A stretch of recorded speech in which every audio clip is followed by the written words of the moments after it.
Alright, ladies and gentlemen, welcome back to the channel. Today we're diving deep into the Pittsburgh Steelers and their incredible defensive performance. Shout out to TJ Watt and the new additions, Dante Jackson and Deshaun Elliott. These guys were absolute game changers against the Atlanta Falcons, and they did it all on the road. Now, as you may know, Russell Wilson is out with a calf injury, so Justin Fields stepped in as the starting quarterback today. And despite some ups and downs, the Steelers managed to pull off the win. Sure, it wasn't perfect. Pittsburgh didn't even score a touchdown, but the final score was 18-1. And that's a win any team would take, especially with a backup QB. All 32 NFL teams would be thrilled to secure a victory in Week 1 with their backup quarterback at the helm. So, Steelers fans, let's celebrate this hard-fought win. Before we dive deeper into today's game, if you enjoy the content, don't forget to hit that like button and subscribe for daily NFL updates. We are bringing you tons of Steelers content every week. And getting this video to 500 likes would mean the world to me. Now back to the game. The Steelers dominated time of possession, holding the ball for 36 minutes compared to Atlanta's 24. They converted 8 of 17 third downs, while Atlanta managed only 2 of 9. And despite having a backup quarterback, the Steelers put up 270 yards of total offense while holding the Falcons to just 226 yards. Captain Kirk Cousins made his return for Minnesota after tearing his Achilles last year, putting up 155 passing yards. But guess what? Justin Fields outpaced him by 1 yard with 156. On top of that, the Steelers' defense held Atlanta to just 89 rushing yards, while Pittsburgh ran for 137. That's some solid work on both sides of the ball. Of course, it wasn't a flawless performance. The Steelers racked up 9 penalties for 60 yards, everything from offensive pass interference to false starts. And while Justin Fields did fumble at the start of the game, thankfully he recovered it. He also threw a poor pass on second down. But he found his rhythm, rushed for a first down, and kept pushing forward. Still, those 9 penalties hurt, and the Steelers were 0 for 2 in the red zone. But in the end, they got the win. And that's what counts. Stick around for more breakdowns as we continue to cover this wild season. And don't forget to smash that like button. The good news, the Steelers didn't commit a turnover in this game. But that fourth down call on Atlanta's 7-yard line early on was a head-scratcher. They had the chance to make it 18-10. And then with Chris Boswell's last field goal, the final score could have been 21-1. But hey, hindsight is 20/20. Speaking of Chris Boswell, he was the star of the show tonight. He nailed a 57-yard field goal, and his longest was a 56-yarder. He was absolutely perfect, and a major reason why the Steelers came out on top. Plus, the defense forced 3 turnovers, which made a huge difference. Let's break it down player by player. Justin Fields did exactly what was asked of him.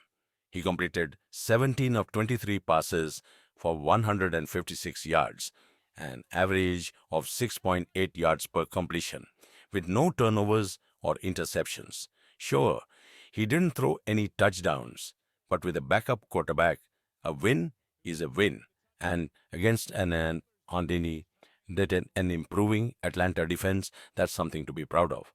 Najee Harris carried the ball 20 times for 70 yards, averaging 3.5 yards per carry. While the stats might not jump out, if you watch the game, you'd know Najee was a beast. He moved the chains when it mattered most. The entire Steelers team stepped up when they needed to. I would have liked to see more of Jaylen Warren, though. He only got 2 carries for 7 yards. Justin Fields also showed off his rushing skills with 14 carries for 57 yards, averaging 4.1 yards per carry. Cordarrelle Patterson chipped in with 4 carries for 13 yards. Overall, Pittsburgh only averaged 3.3 yards per carry, but they dominated time of possession and picked up first downs when it counted. By the end of the day, they had rushed for a total of 137 yards. In the receiving game, George Pickens was the standout. He hauled in 6 receptions for 85 yards, including a 40-yard bomb from Fields. Pat Freiermuth came in second with 4 catches for 27 yards. Jaylen Warren, Najee Harris, Calvin Austin, Darnell Washington, and PR each had a catch, but none went for more than 10 yards. It wasn't a huge day for the receiving corps, except for Pickens. But again, with a backup quarterback, you take what you can get. Van Jefferson, the number 2 wide receiver, only had 2 targets and 1 catch for 1 yard, so it wasn't his day. But remember, Justin Fields isn't known for putting up 350 passing yards a game. He's more of a dual-threat quarterback, and that's exactly what we saw today. The defense, though, wow. The interceptions were a thing of beauty. Kirk Cousins looked less than mediocre. Honestly, he looked terrible. But to be fair, he hasn't played in a while, and the Steelers' defense was relentless. Stick around for more Steelers breakdowns and insights, and don't forget to like and subscribe for daily NFL content.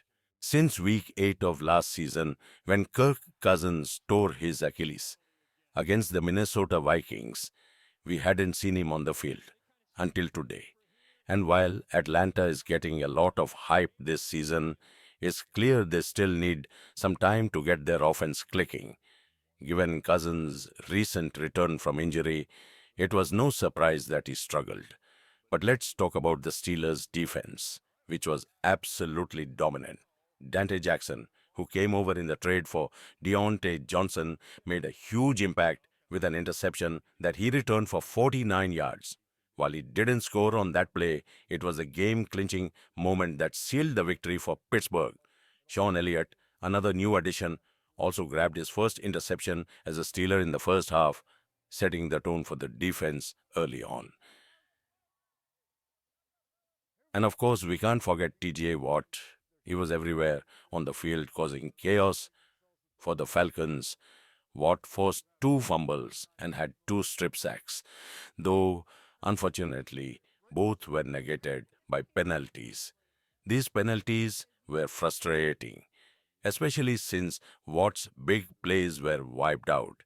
However, he still managed to deliver a crucial sack on Travis Adams. At the end of the day, the Steelers recorded only 2 sacks, but they consistently pressured Cousins, giving him little time to throw.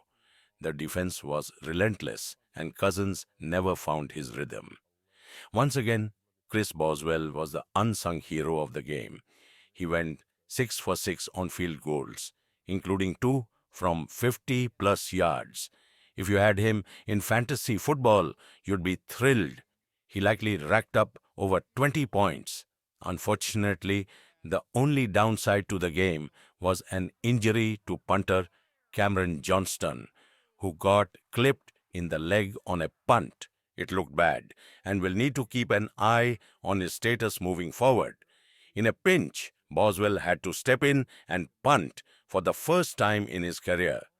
In the end, it wasn't the prettiest win, but the offense did what they needed to do, and the defense went above and beyond.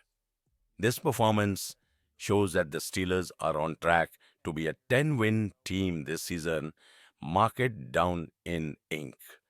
Considering how the preseason went, and even looking back to last year's rough start against San Francisco, this win is a huge relief. Thanks for watching. If you enjoyed the video, don't forget to hit that like button and subscribe for daily NFL content. And let me know your thoughts on the Steelers win in the comments below.